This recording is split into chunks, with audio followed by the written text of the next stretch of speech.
Talk about taxes, cuts, and funding. Now we have to talk a little bit about revenue, right, folks? So the question from one of our participants is, are you in favor of a state income tax? If so, why? If not, why not? Starting with you, Brian.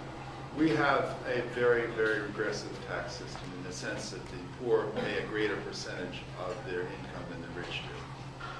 With that said, the initiative on the ballot that is proposed by Bill Gates Sr., my hat's off to him for trying to address a real serious issue. I don't support the initiative, and I don't support the initiative really for two reasons. The caps that are placed on it right now are the levels of 200,000 and 400,000 income don't seem inherently unfair to me, but there's very little in that initiative that would prevent the legislature from coming back in day 2 or 3 and turning 200,000 into 20,000, and that really concerns me. Secondly, as a lawyer, and the lawyers that I've talked to, I think most folks feel that the initiative as written is not going to withstand judicial scrutiny. I don't think it's going to work legally. Thank you. Linda? I do not support the income tax. 384,382 people signed that petition. When I did the math and the deficit was $2.8 billion, each person could write a check for $7,200 and we would have no deficit. So hey, if you believe that you need to give the government more of your money, then go ahead please and write that check. Those of us who think that our families deserve our hard-earned money more will be very happy, you'll be happy, and it'll be a win-win situation. So now when the proposed deficit's $3.3 billion, if you do the math there, it's a little over $8,000. So your contribution is $8,000, and yet again, you're happy, we're happy, and we have no deficit. So it's no to the income tax. It's $250,000 and it's $400,000 are the caps. Who is that going to target? Small businesses who file in a certain way.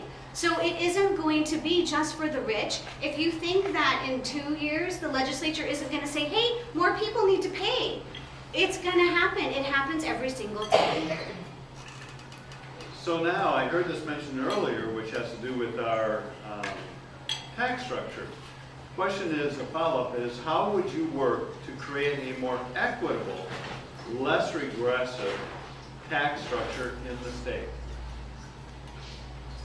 A more equitable. Honestly, I think that the sales tax is a good way to go because people buy the commodities they need. Everybody pays, everybody contributes. I know it said that the poor get targeted. Well, we're all citizens. We all pay something. You pay what you consume. You decide what you're going to consume and you pay a tax. And the tax goes to the government and the government then uses it for different services they believe are appropriate. So I really, honestly, in my personal opinion, I don't see a sales tax as regressive. Could we pay a little bit more? Well, yes, I think we could, and that would help.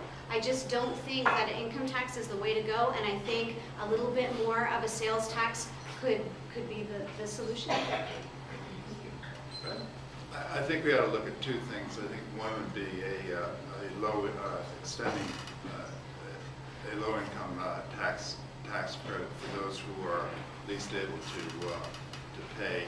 And similarly, in the case of the B&O tax in businesses, the legislature took a role to increase the threshold before that applies this last year, and I think we could look at that again so that the real small businesses aren't impacted as adversely as they are under our existing system, even though it was improved this last year.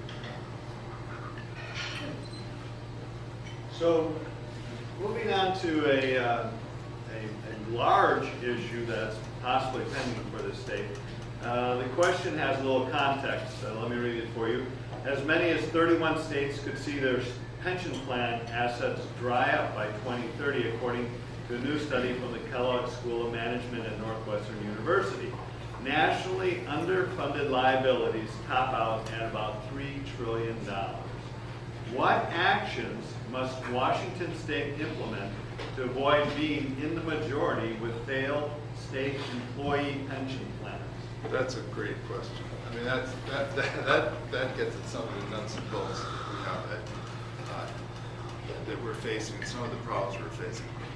Washington does face that kind of issue, as does the vast majority of states, as do many, many privately funded pension plans. Just reading in the Wall Street Journal the other day, they had an article that the assumptions, even after this stock market slide, in a lot of the pension plans are still for an 8% growth per year in revenues. And that's crazy. That's not what we've had in the past. It's a little bit too optimistic. I don't have a solution to all the world's problems. I do think in the case of the state of Washington that we may have to look at future, in the future when we're hiring new employees, that we are not as generous as we have been in the past in terms of all kinds of benefits. And I don't think there's any way around that, frankly, whether you're a Republican or a Democrat, as long as the economy is the way that it has been. Thank you. And Linda? Would you read the question? I would be happy to. As many as 31 states could see their pension plan assets dry up by 2030, according to a study from Kellogg School of Management, Northwestern University. Nationally, unfunded liabilities top out at about $3 trillion. What actions must Washington State implement to avoid being in the majority with failed state employee pension plans? When the stock market crashed, the pension funds lost almost $18.1 billion. It was risky investments, according to Evergreen Freedom Foundation, and it's going to have a long-term impact. What can we do as the legislature? We could triple these payments that we should have been paid in 2002 and 2003 and 2005. The legislature skipped the payments to the pensions. So that actually added to the problem. So what can we do? Not all of this money is due now. It's future obligations. I think that the people who have retired, they deserve the money they were promised. Period. We have to find a way to fund that portion of our obligation. That's the segment of the population least able to get back into the workforce, and we shouldn't ask that of them. They've already put their time in. Also, I think that with new employees, we could offer them very limited pensions, or actually no pension at all. That sounds way out there. Oh, doggone it. Thank you. So, the next question has to do with overall, what will you take the initiative to reduce government spending and also reduce the tax burden on individuals and small businesses? Stays with you, Linda. Yes, I would certainly want to help stimulate the economy by helping small businesses get back on track. I think the B&O tax, the 20% increase, was horrific, actually. It did nothing to help small businesses. And the other thing, too, as far as the B&O tax is concerned, there's 161 exemptions. So, of course, it has to keep going up. When you have that many exemptions, if you want that revenue base, you're going to have to increase that. I think that we need to go a long way to helping the small businesses by opening up workers' compensation benefits to private competition to lower the cost. It's worked in other states. We could open up some of our government contracts to private organizations. If they can do the job, they should be awarded the contract. Oftentimes they can do it 10 to 20% cheaper. So I think there are ways that we need to look at helping the business, and giving them some business as far as government contracts could certainly be a start. Can you read it again? I would be happy to. Will you take the initiative to reduce government spending and also reduce the tax burden on individuals and small businesses?